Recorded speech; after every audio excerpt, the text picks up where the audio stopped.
लग जाता है तो कराना है मुझे। देखिए सीजियम क्लोराइड की संरचना,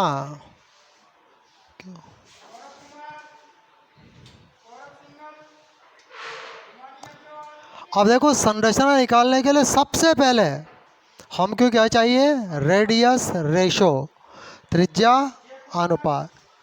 तो सीजियम क्लोराइड में सीजियम प्लस धनायन और ऋणायन की जो रेडियस का रेशो आता है ना, वो आता है 0.92।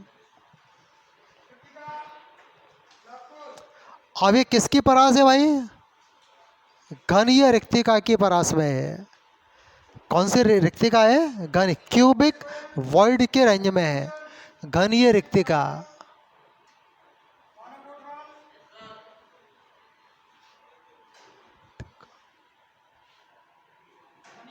की परास,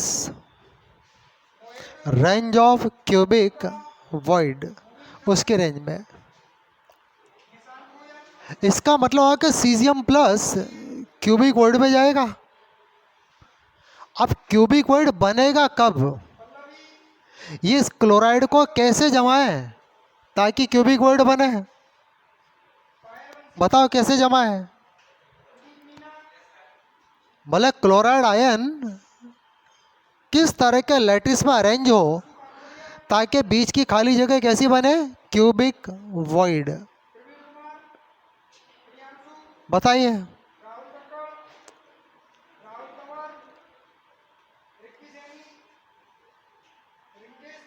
देखो यदि क्लोराइड को, हाँ बोलो, 8, उसको नाम क्या उसका,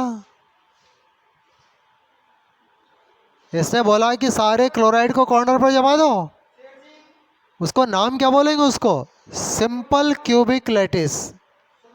यूनिट सेल का नाम क्या है, सिंपल क्यूबिक। एक यूनिट सेल के लिए simple cubic unit cell, whole crystal के लिए लैटिस। तो क्या होगा, सरल घनीय जालक, लैटिस का मतलब जालक। तो यहां पर क्या होगा कि सभी क्लोराइड सरल घनीय जालक बनाएंगे। अब सरल घनीय जालक में क्लोराइड कहां जाएंगे, केवल कॉर्नर पर जाएंगे। और घनीय रिक्तिकाओं में सीजियम प्लस भरे जाएंगे। तो यहां पर देखिए नंबर पहला पॉइंट यहां से बनना शुरू हो जाता है कि सभी क्लोराइड आयन सरल घनीय जालक बनाते हैं, घनीय जालक बनाते हैं। बात क्लियर। एवं सीजियम प्लस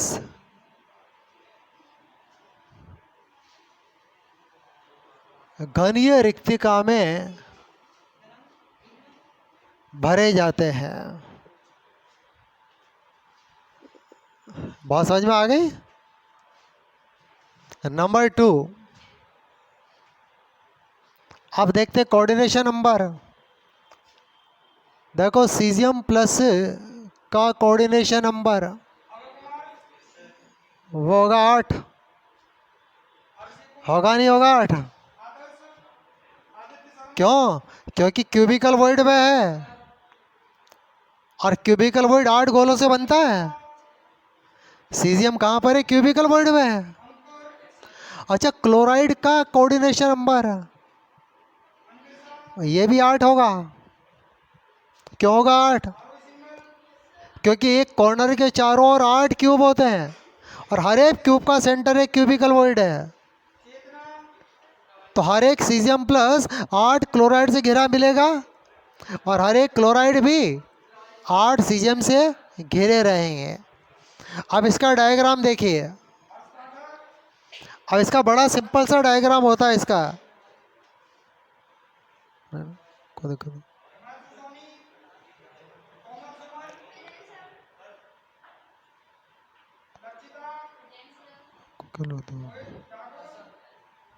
चलेगा तो कोई नहीं कहने वाला। अब इस गोले को तो कहेंगे हम क्लोराइड। छोड़ छोड़ के पड़ा है। हम इसको कहेंगे सीजियम प्लस।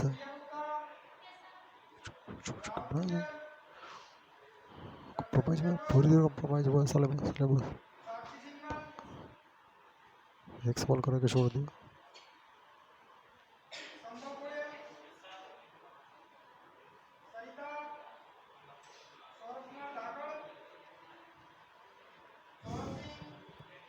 बात समझ में आ गया?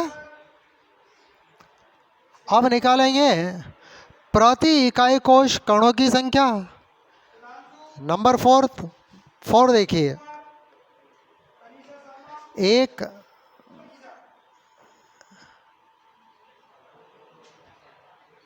इकाई कोश में सीजियम प्लस की संख्या। कहां पर है सीजियम प्लस? सेंटर में एक है। लोकेशन क्या है? घन केंद्र, घन का केंद्र है। और घन के केंद्र का कंट्रीब्यूशन क्या है? 1 × 1 = 1 हो जाएगा। ऐसे एक इकाई कोश में जरा देखिए क्लोराइड की संख्या। क्लोराइड कॉर्नर पर है, 8 है। ये आपके कोने, और कोने का कंट्रीब्यूशन है 1/8, ये भी 1। यानी कि एक यूनिट सेल में सीजियम क्लोराइड क्या? 1 इकाई सूत्र है। निष्कर्ष से निकला सीजियम क्लोराइड का 1 इकाई सूत्र 1 इकाई कोश में, 1 इकाई कोश में है।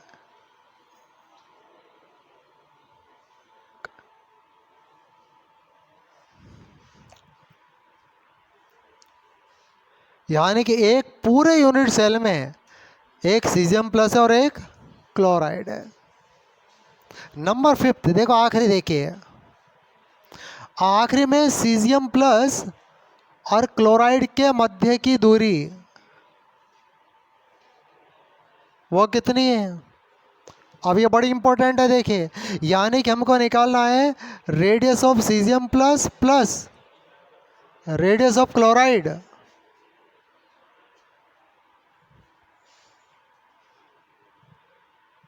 ठीक है?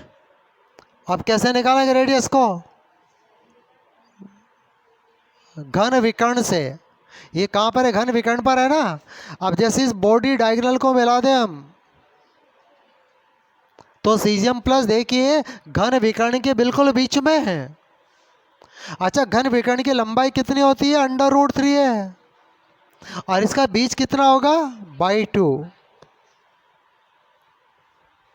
भाई ये तो सीजियम प्लस और ये क्लोराइड, दोनों की बाउंड्री एक दूसरे को टच करेगी, और दोनों के बीच की दूरी आपके घन विकर्ण की आधी है।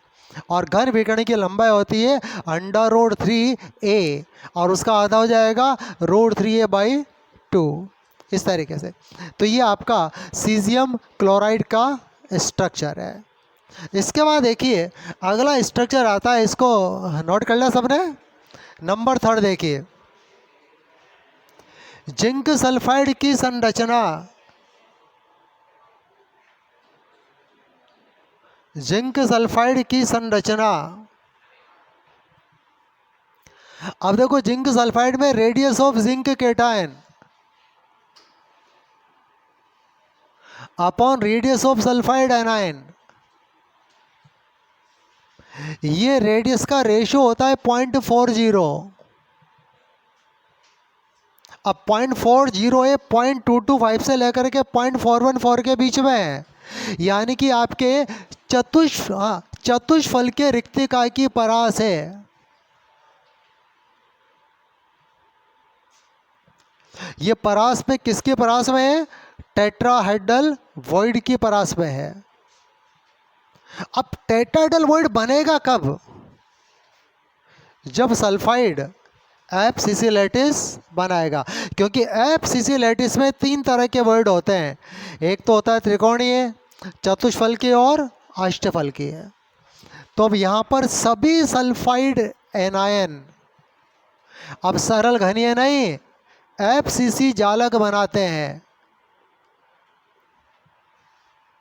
क्यों बनाएंगे? क्योंकि FCC जालक में ही टेट्राहेड्रल वर्ड होगा एवं Zn+2 टेट्राहेड्रल वॉइड में भरे जाते हैं। ये होगा स्ट्रक्चर। अब इससे कोऑर्डिनेशन नंबर, सबसे पहले देखिए Zn+2 का कोऑर्डिनेशन नंबर। अब Zn+2 कहाँ है? टेट्राहेड्रल वॉइड में। टेट्राहेड्रल वॉइड 4 गोलों से मिलके बनता है कि 3 गोले एक ही प्लेन में ऐसे और एक गोला ऊपर, चारों के बीच की खाली जगह टेट्राहेड्रल वॉइड है। इस वॉइड में Zn+2 है तो 4 सल्फाइड आयनों से घिरा रहेगा, तो 4। यहां पर एक चीज और है, देखिए, देखो क्या Zn+2 सभी टेट्राहेड्रल वॉइड में जाएंगे?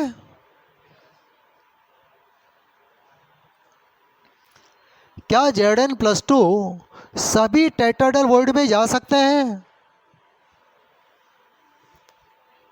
देखो यदि Zn+2 को सभी टेट्राहेड्रल वॉइड में भर देंगे तो भाई टेट्राहेड्रल वॉइड का नंबर तो हो जाएगा 8 एक यूनिट सेल में, और सल्फाइड ऋणायन का नंबर हो जाएगा 4।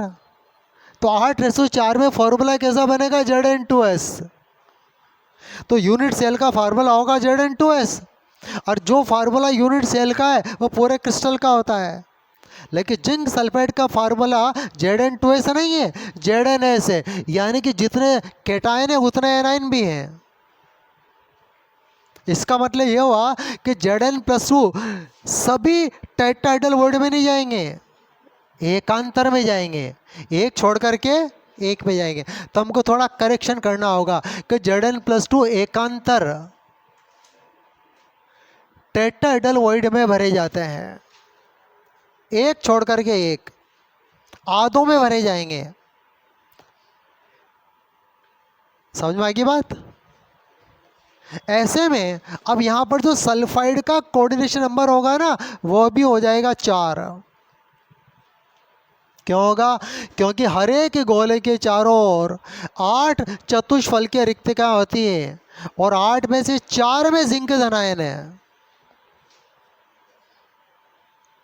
जालक में हर एक गोले के चारों ओर 8 टेट्राहेड्रल वॉइड होते हैं और 8 में से 4 अल्टरनेटिव टेट्राहेड्रल वॉइड में जिंक कैटायन है।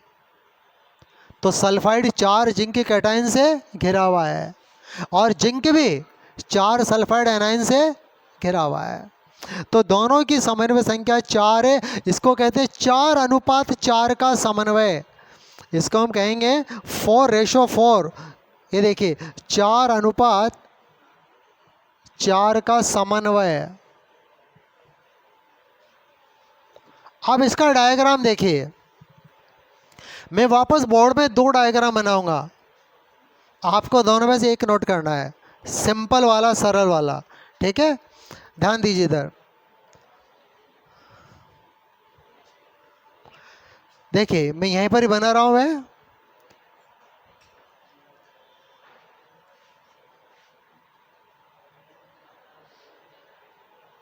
देखो मैं 2 क्यूब यहाँ बोर्ड पर बना रहा हूं।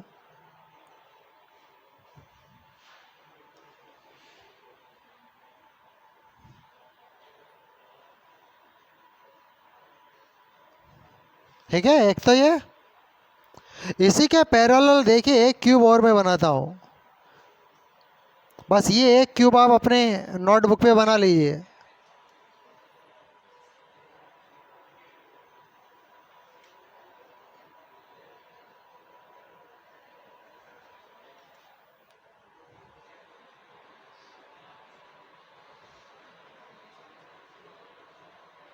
ये बना लेते हैं। अब जरा देखिए, इस तरह का गोला तो रिप्रेजेंट करेगा सल्फाइड को और इस तरह का गोला रिप्रेजेंट करेगा Zn+2 को। ठीक है। अब सल्फाइड के लिए क्या लिखा हुआ है कि सल्फाइड FCC जालक बनाते हैं। यह FCC जालक, ये आपका डायग्राम है। तो 4 गोले तो 8 गोले तो कॉर्नर के ऊपर, 6 फेस सेंटर के ऊपर। ये अपर फेस का सेंटर, ये बॉटम के फेस का सेंटर।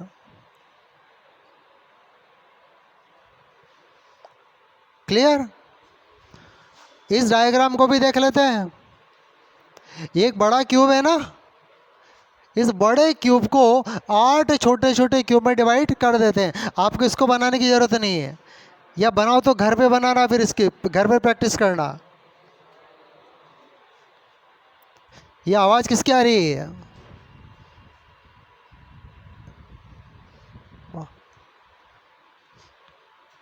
और मैं इसको 8 छोटे छोटे क्यूब में डिवाइड कर रहा हूँ, देखिए।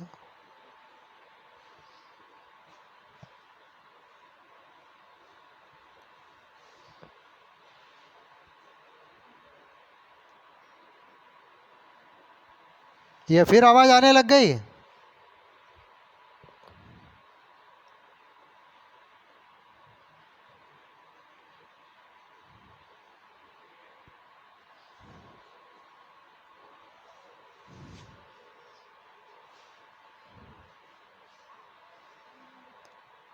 अब तक आप लोगों की इस क्यूब को बनाने की भी प्रैक्टिस हो जानी चाहिए थी, लेकिन किसी ने घर पे कोशिश नहीं की होगी। लेकिन एक बड़ा क्यूब तो 8 छोटे छोटे क्यूब में डिवाइड हो चुका है।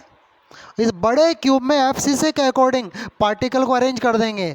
ये कॉर्नर के ऊपर 8 पार्टिकल देखिए।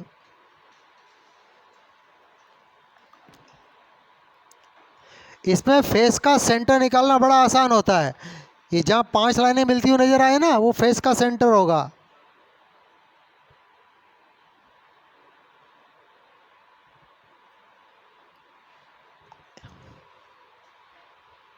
अब इन 8 स्मॉल क्यूब्स में से एक क्यूब को हम हाईलाइट कर देते हैं, किसी भी एक को। जैसे मैंने इस क्यूब को यहाँ पर देखिए ओवरराइट कर दिया इसमें, और ये बिल्कुल एक क्लियर विजिबल हो जाएगा अभी। ये बिल्कुल एक क्यूब क्लियर नज़र आने लग जाता है अभी, और इसीलिए इसको डॉटेड लाइन से बनाते हैं। नज़र आ गया। इस छोटे क्यूब में 4 पार्टिकल है, 4 कॉर्नर के ऊपर। कॉर्नर तो 8 ही है, लेकिन पार्टिकल 4 हैं। 1 2 3 4।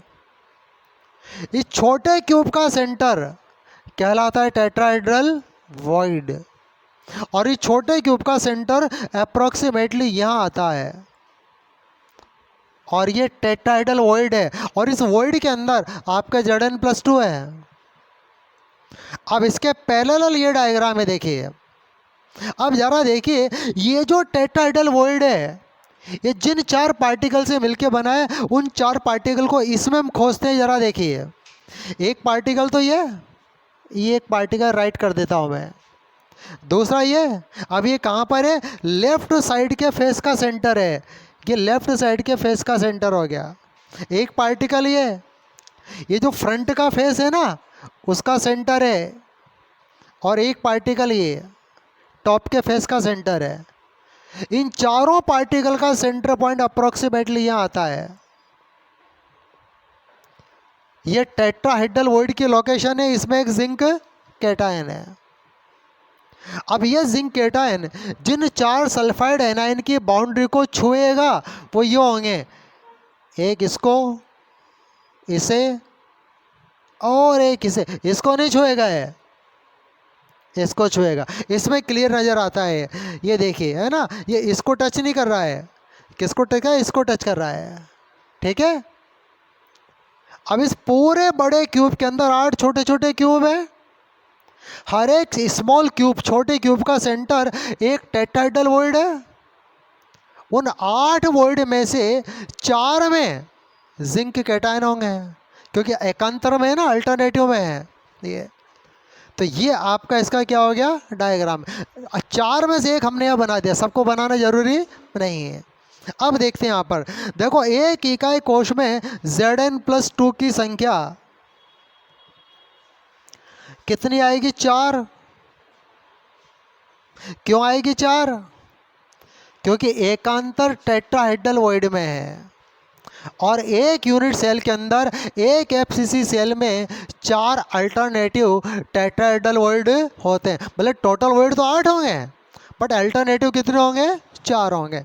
तो ब्रैकेट में लिख देते हैं एकांतर टेट्राहेड्रल वॉइड में, इसलिए 4 है यहाँ पर। अच्छा देखिए सल्फाइड एनाइन का नंबर ये भी 4 है। क्यों 4 है? क्योंकि एफसीसी जालक है ये, एफसीसी यूनिट सेल है ये, एफसीसी यूनिट। और एफसीसी इकाई कोश में प्रति इकाई कोश कणों की संख्या 4 होती है। इससे ये पता लगा कि जिंक सल्फाइड का, ये देखो ZnS के 4 इकाई सूत्र एक इकाई कोश में है। एक एफसीसी यूनिट सेल के अंदर 4 जिंक सल्फाइड की सूत्र इकाइयाँ मौजूद होती है। ये कॉन्क्लूजन निकला इसके अंदर कि जिंक सल्फाइड के 4 इकाई सूत्र एक एफसीसी इकाई कोश में, मैं नाम में लिख देता हूँ, एक एफसीसी इकाई कोश में है। अब जरा देखिए यहाँ पर Zn+2 और क्लोराइड के मध्य की दूरी, Zn+2 और सल्फाइड के मध्य की दूरी, अब ये दूरी हो जाएगी आपके क्या? ध्यान दीजिए अब इसको, ये डिस्टेंस निकालना ये एग्जाम में गलत होती है। देखो radius of Zn+2 plus radius of sulphide, कैसे निकलेगी डिस्टेंस? सोच के बताओ, पहले बता चुका मैं।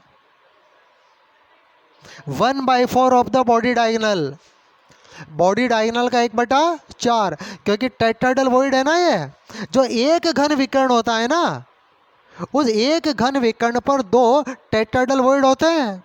और ये जो दूरी है ना, ये कोने से घन विकर्ण की लंबाई की 1/4 होती है। समझ में आएगी बात? ये जो डिस्टेंस है ये पूरे घन विकर्ण की लंबाई का 1/4 होती है। तो यहाँ पर अब घन विकर्ण की लंबाई कितनी होती है? √3 है और इसका डिवाइडेड बाई 4। ये आपके जिंक सल्फाइड, जिंक धनायन और सल्फाइड एनायन के मध्य की दूरी। इस जिंक सल्फाइड की संरचना का एक नाम भी है, इसे कहते हैं जिंक ब्लेंड संरचना। जैसे होता है ना रॉक साल्ट संरचना, इसका एक नाम भी है और वो नाम क्या है? जिंक ब्लेंड संरचना। यहीं पर ही लिख देता हूं मैं, जिंक ब्लेंड संरचना। तो जहां पर आ जाता है जिंक ब्लेंड संरचना, उसका एक ही मतलब होता है, वो जिंक सल्फाइड की संरचना है। एग्जाम में क्वेश्चन आता है एक यौगिक AB की जिंक ब्लेंड संरचना है तो जिंक सल्फाइड जैसी होगी, रॉक साल्ट संरचना है तो NaCl जैसी होगी, सीजियम क्लोराइड जैसी संरचना है तो सीजियम क्लोराइड जैसी होगी। ये बेसिक स्ट्रक्चर है जो आपको याद रखने हैं। क्लियर? नंबर 4, चौथा देखिए यहाँ पर, चौथे नंबर पर आते हैं सोडियम ऑक्साइड Na2O की संरचना। इस संरचना का भी अपना एक नाम है, इसे कहते हैं एंटी फ्लोराइड संरचना, एंटी फ्लोराइड संरचना, इसका नाम है स्ट्रक्चर का। सोडियम ऑक्साइड, सबसे पहला radius ratio, radius of sodium upon radius of oxide, ये भी 0.37 के आसपास ही होता है और इसकी रेंज आती है टेट्राहेड्रल वॉइड, रेंज वही है टेट्राहेड्रल वॉइड। क्लियर? यहां भी क्या होगा कि सभी ऑक्साइड आयन, अरे टेट्राहेड्रल वॉइड तो तभी बनेगा ना जब ऑक्साइड क्या बनाएंगे, एफसीसी जालक। और सोडियम, क्या यहाँ एकांतर लगाने की जरूरत है? नहीं है। क्यों नहीं है? क्योंकि सोडियम आयन का नंबर ऑक्साइड से डबल है, तो बिल्कुल। और चतुष्फल के रिक्तिकाओं की संख्या भी कणों की संख्या से डबल होती है, तो भाई एकांतर नहीं आएगा। लिख दो सभी टेट्राहेड्रल वॉइड में भरे जाते हैं। पहली लाइन कंप्लीट हो गई है। दूसरी लाइन जरा देखिए, Na+ का कोऑर्डिनेशन नंबर्स। अब Na+ जा रहा है टेट्राहेड्रल वॉइड में, और टेट्राहेड्रल वॉइड में समन्वय संख्या होती है 4, तो इसकी समन्वय संख्या हो जाएगी 4। अब आ जाइए ऑक्साइड का कोऑर्डिनेशन नंबर। हर एक गोले के चारों ओर 8 टेट्राहेड्रल वॉइड होते हैं, हर एक वॉइड में सोडियम कैटायन है, तो गोला कितना सोडियम से घिरा रहेगा, 8 से। हर एक ऑक्साइड के चारों ओर चतुष्फल की रिक्तिकाएं कितनी है, 8। हर एक रिक्तिका में एक सोडियम है, तो ऑक्साइड कितने सोडियम से घिरा होगा, 8 से। ये होगा 8। ये 4:8 का समन्वय है। धनायन की समन्वय संख्या 4 और ऋणायन की समन्वय संख्या 8।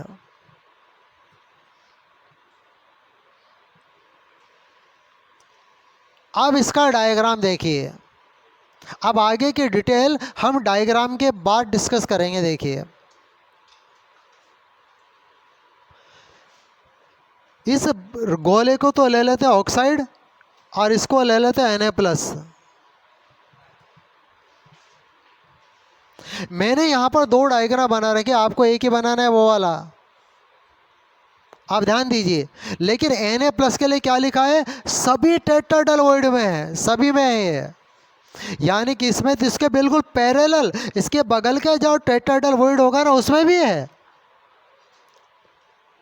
अब इसके बिल्कुल बगल में जो टेट्राहेड्रल वॉइड है, हम उसको भी ओवरराइट कर देते हैं, उसको भी विजिबल कर देते हैं, उसको भी हाईलाइट कर देते हैं अपन। तो देखो, इसको बिल्कुल बगल का घन ये है।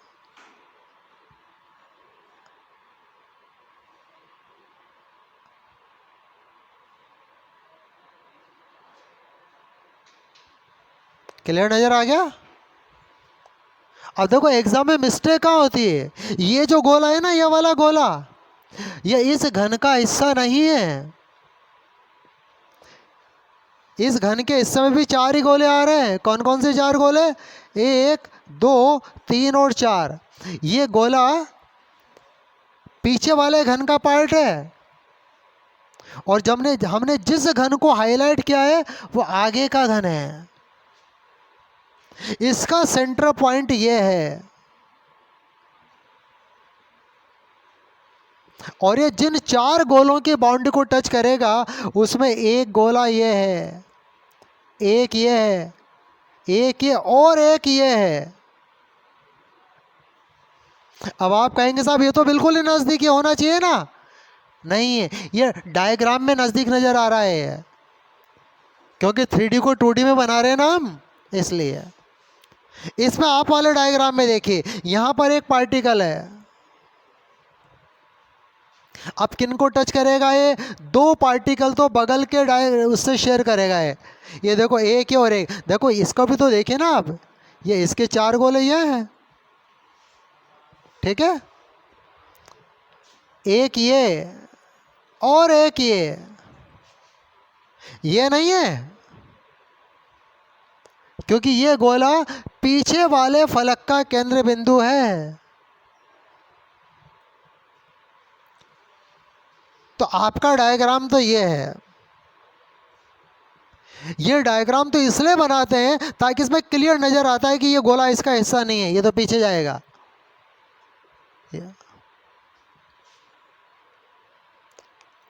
अब इस डायग्राम के बेस पर एक इकाई कोश में सबसे पहले देखते हैं Na+ की संख्या। अब Na+ कहाँ है, 8 है। क्यों 8 है? क्योंकि सभी टेट्राहेड्रल वॉइड में वही है। और एक एफसीसी सेल के अंदर 8 टेट्राहेड्रल वॉइड है, सभी में सोडियम प्लस है, तो सोडियम प्लस का नंबर होगा 8, ऑक्साइड का नंबर होगा 4, क्योंकि एफसीसी यूनिट सेल है। अब देखिए 8 तो सोडियम प्लस, 4 ऑक्साइड, देखिए ये 8 तो Na प्लस, 4 ऑक्साइड, इनसे मिलके क्या बनेगा 4Na2। यानी कि सोडियम ऑक्साइड की भी 4 सूत्र इकाइयां, 4 इकाई सूत्र एक एफसीसी इकाई कोश के अंदर है। यदि कोई आपसे पूछे कि पूरे इकाई कोश का मॉलिक्यूलर मास कितना हो, तो सोडियम ऑक्साइड के मॉलिक्यूलर मास को 4 से मल्टीप्लाई करना पड़ेगा। बात समझ में आ गई? अब मिनिमम डिस्टेंस जरा देखिए, किस किस के बीच में, Na प्लस और ऑक्साइड के मध्य की दूरी, यानी कि रेडियस ऑफ Na प्लस और रेडियस ऑफ ऑक्साइड वो वही रहेगी √3a/4, क्योंकि कॉर्नर से बॉडी डायगोनल का 1/4 है। समझ में आ गई बात? चलो नोट कर लीजिए, ये सोडियम ऑक्साइड का फार्मूला है, एंटी फ्लोराइड फार्मूला। आप ध्यान दीजिए। अब देखो चौथे से बिल्कुल चौथे के जैसी संरचना है, 5वें कैल्शियम फ्लोराइड की संरचना, इसका नाम है फ्लोराइड संरचना। कैल्शियम फ्लोराइड के बारे में एक बात है, अब तक जो स्ट्रक्चर थे ना उनमें धनायन ऋणायन से छोटा था, यहाँ उल्टा है, यहाँ ऋणायन धनायन से छोटा है, इसलिए यहाँ पर रेडियस रेशो भी उल्टा करके लिया जाता है, यानी कि radius of fluoride upon radius of calcium +2।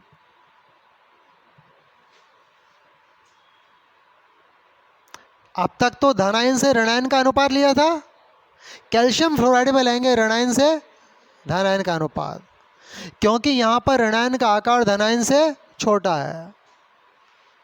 और ये रेशो टेट्राहेड्रल वॉइड की परास में आता है।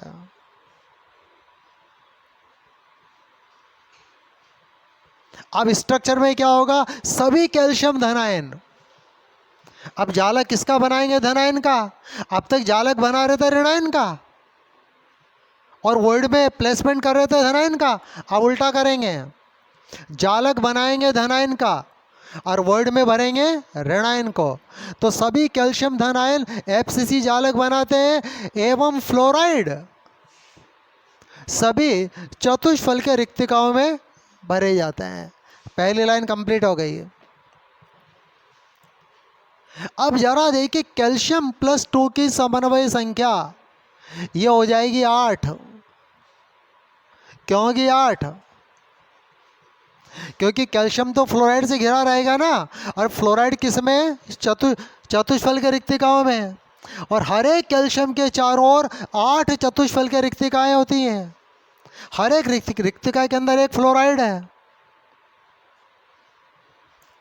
और जो आपके फ्लोराइड की समन्वय संख्या है वो होगी 4, क्योंकि फ्लोराइड टेट्राहेड्रल वॉइड में है और टेट्राहेड्रल वॉइड में रखे हुए कण की समन्वय संख्या 4 होती है। ये 8:4 का समन्वय है, 8:4 का समन्वय है। अब डायग्राम पे आ जाइए। डायग्राम बिल्कुल वैसा है जैसा सोडियम ऑक्साइड का था, बस एक अंतर कर लीजिए। यहाँ पर जहाँ पर हमने इस गोले को ऋणायन माना ना, इसको तो मान लीजिए धनायन, और भरे हुए गोले को मान लेते हैं ऋणायन। मतलब ऋणायन धनायन के संकेत बदल दिए, बस सेम स्ट्रक्चर हो जाएगा। सभी कैल्शियम धनायन एफसीसी जालक बना रहे हैं और सभी चतुष्फल के रिक्तिकाओं में फ्लोराइड ऋणायन भरे जा रहे हैं। अब एक इकाई कोश में जरा देखिए कैल्शियम धनायनों की संख्या। भाई कैल्शियम धनायन कितने होंगे? वो होंगे 4। क्यों 4 होंगे?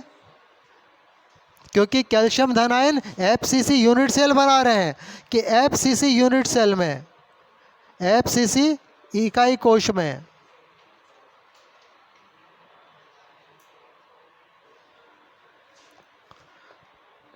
फ्लोराइड आयन की संख्या कितनी है? 8। क्यों 8 है? सभी टेट्राहेड्रल वॉइड में है।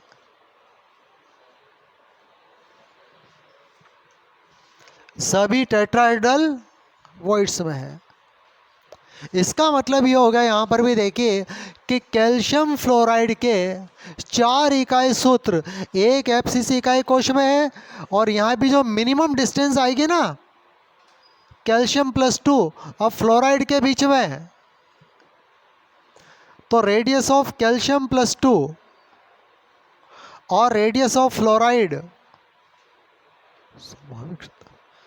वो √3a/4 होगी। चलो इसको नोट कर लीजिए, ये आपके कैल्शियम फ्लोराइड का स्ट्रक्चर। इसके बाद 1-2 न्यूमेरिकल सोल्व करेंगे अपन। देखिए, हाँ देखिए एक सवाल है कि एक ठोस AB की रॉक साल्ट संरचना है।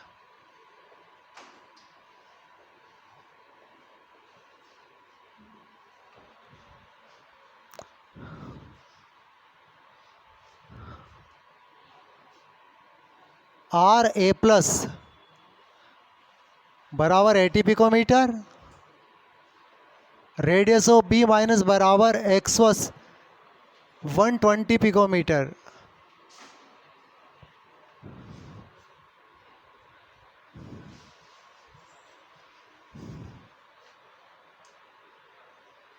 A और B के एटॉमिक मास क्रमशः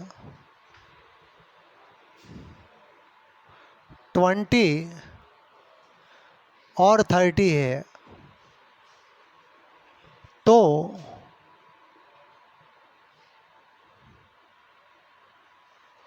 ठोस का घनत्व ज्ञात करो। सॉलिड की डेंसिटी निकालनी है, घनत्व निकालना है। चलो देखते हैं, डेंसिटी निकालते हैं। अब देखो डेंसिटी का फार्मूला ये है,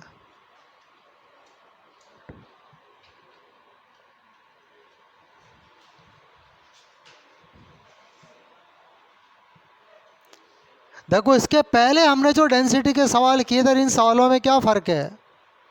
इसके पहले के सवालों में सारे पार्टिकल एक जैसे थे।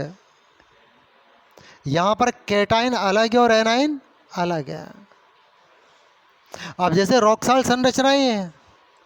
अब रॉक साल्ट में एक यूनिट सेल में 8 पार्टिकल हैं, 4 धनायन और 4 ऋणायन। लेकिन जेड बराबर हम यहाँ 8 नहीं रखते, 4 ही रखते हैं, क्योंकि AB के सूत्र इकाइयाँ तो 4 ही है ना। तो रॉक साल्ट संरचना में जेड बराबर 4 है। ये 4 कहाँ से आई है? इस लाइन से कि रॉक साल्ट स्ट्रक्चर है, यहाँ से जेड आया है, क्योंकि रॉक साल्ट संरचना है।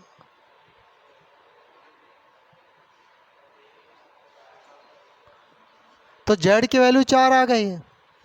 अच्छा एम, अब एम एटॉमिक मास नहीं है, मॉलिक्यूलर मास है। ये 4 AB के सूत्र इकाइयाँ हैं, मॉलिक्यूल्स हैं। तो मॉलिक्यूल का अब एटॉमिक मास को जोड़ करके मॉलिक्यूलर मास निकालेंगे, और मास आपके 30 लिख लो, इसको 60 नहीं है, 30 है वो। तो देखिए ये 20 + 30 = 50। अब बचा A। अब A हमको निकालनी पड़ेगी, दे नहीं रखा, और A की जगह क्या दे रखा है यहाँ पर? धनायन और ऋणायन की त्रिज्या। अब रॉक साल्ट संरचना में A और इन त्रिज्याओं के बीच में भी रिलेशन है, और वो रिलेशन क्या है? A = 2 × R A plus plus R B minus. यह रिलेशन सब में अलग अलग है। सीजियम क्लोराइड में अलग, रॉक साल्ट में अलग, जिंक सल्फाइड में अलग। यहाँ बात है रॉक साल्ट की, नमक जैसे स्ट्रक्चर की। और नमक पे स्ट्रक्चर में क्या देखा था हमने?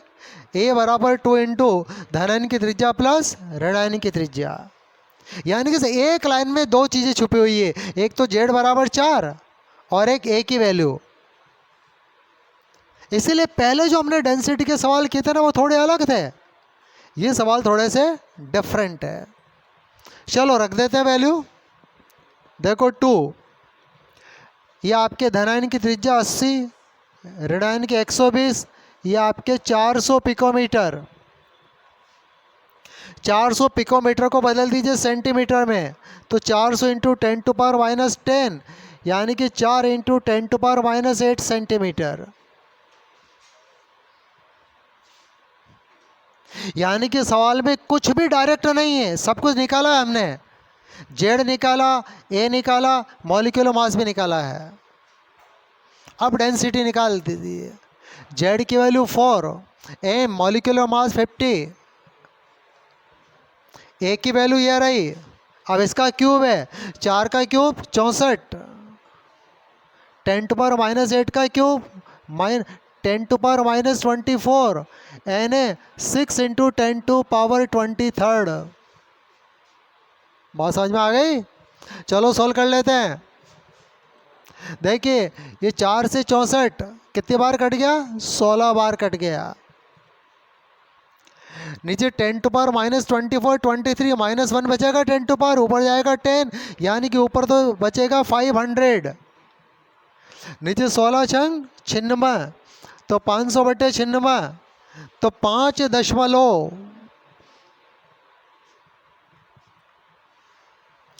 कितना आएगा आगे? बस एक डिजिट बता दो। 5 पॉइंट क्या आएगा?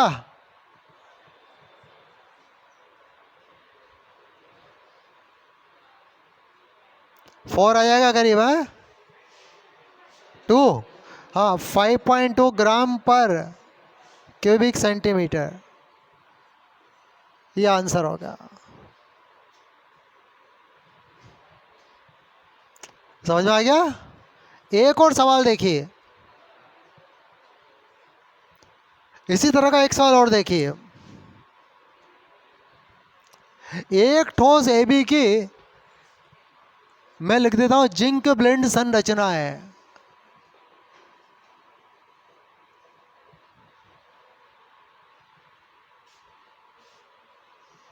किनारे की लंबाई 200 पिकोमीटर है।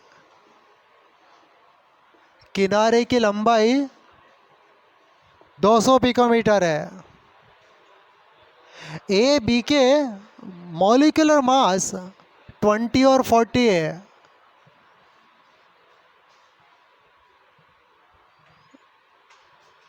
अब तो नंबर 1 ठोस का घनत्व ज्ञात करो, नंबर 2 धनायन और ऋणायन के मध्य दूरी, ये भी निकालनी है। ये सेकंड न्यूमेरिकल क्रिएट हो गया। एक ठोस की जिंक ब्लेंड जैसी संरचना है। इकाई कोश के किनारे की लंबाई 200 पिकोमीटर है। ए और बी के एटॉमिक मास 20 और 40 है। दो चीज़ें निकालनी है, एक तो ठोस की डेंसिटी और एक धनायन ऋणायन के बीच की दूरी। चलो पहले डेंसिटी की बात करते हैं। जिंक ब्लेंड में जेड बराबर 4 ही आएगा, क्योंकि जिंक ब्लेंड संरचना है। देखो केवल सीजियम क्लोराइड में जेड की वैल्यू 1 आती है, बाकी सब में 4 आती है। ठीक है ना? मॉलिक्यूलर मास 20 और 40, ये आएगा 60। ये डायरेक्ट दे रखा है, निकालना नहीं पड़ेगा। 200 पिकोमीटर है, 200 पिकोमीटर, यानी कि 2 इंटू 10⁻⁻8 सेंटीमीटर। अब सबसे पहले निकालते हैं डेंसिटी। जेड की वैल्यू 4, एम की वैल्यू 60। अब ए का क्यूब तो 2 का क्यूब तो हो जाएगा 8, अरे 10⁻⁻24, अरे 6 इंटू 10⁻23। देखो 6 से 60, 10 टाइम कैंसिल, 2 टाइम और ये 5 टाइम, ये आ जाएगा 50 ग्राम पर क्यूबिक सेंटीमीटर। एक आंसर तो ये है। अब सवाल का दूसरा हिस्सा, ये तो था सवाल का पहला हिस्सा, अब सवाल का दूसरा हिस्सा। अब ये दोनों के बीच की दूरी है ना, अब इसमें और ए में एक रिलेशन है, √3a/4। तो लिखना पड़ेगा हमको, उस रिलेशन को काम में लेना पड़ेगा। देखिए कि जिंक ब्लेंड संरचना में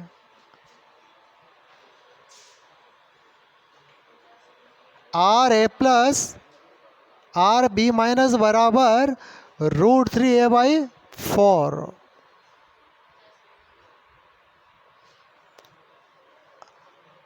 √3 की वैल्यू 1.732, ए की वैल्यू कितनी है 200 पिकोमीटर अपन 4, तो 4 से 200, 50 टाइम कैंसिल, बस 5 से मल्टीप्लाई कर दो का एक,